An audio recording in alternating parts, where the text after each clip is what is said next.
महाराष्ट्राचा दादा माणूस अनंतात विलीन. विद्याप्रतिष्ठानच्या मैदानात उपमुख्यमंत्री अजित पवारांची चिरनिद्रा. नेते कार्यकर्ते आणि आप्त स्वकीयांच्या हुंदक्यानं बारामती थिजली.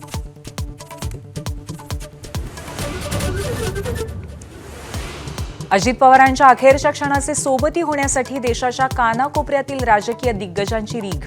केंद्रीय गृहमंत्र्यांसह राज्याच्या मुख्यमंत्र्यांकडून दादांना अखेरचा दंडवत.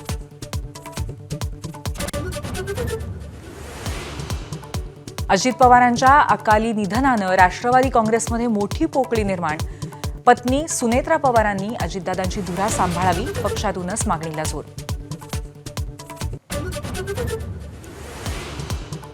शरद पवारांच्या राष्ट्रवादीला दोन्ही राष्ट्रवादींच्या विलिनीकरणाचं अजित पवारांचं स्वप्न अधुरच राहिलं.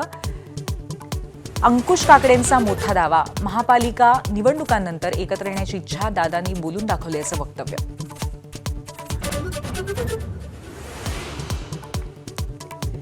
श्रद्धांजलीसाठी पानभर जाहिराती देण्यापेक्षा अजित पवारांवरचे 70,000 कोटींचे घोटाळ्याचे आरोप मागे घ्या.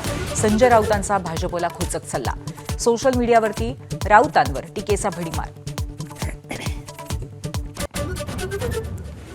अजित पवारांच्या निधनामुळे आगामी झेडपी आणि पंचायत समितीच्या निवडणुकांच्या वेळापत्रकात बदल. 5 फेब्रुवारीऐवजी 7 फेब्रुवारीला मतदान तर 9 फेब्रुवारीला होणार मतमोजणी.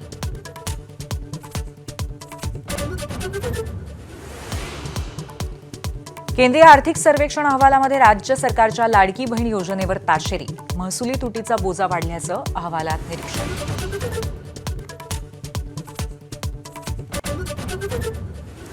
यूजीसीच्या नव्या नियमावलीला कोर्टाची स्थगिती.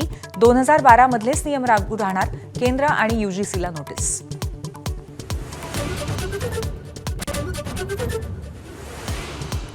सोन्या चांदीच्या दरातील नवनवे विक्रम थांबता थांबेनात.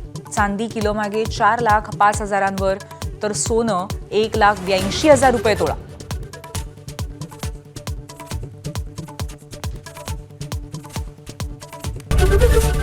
एबीपी माझा, उघडा डोळे बघा नीट.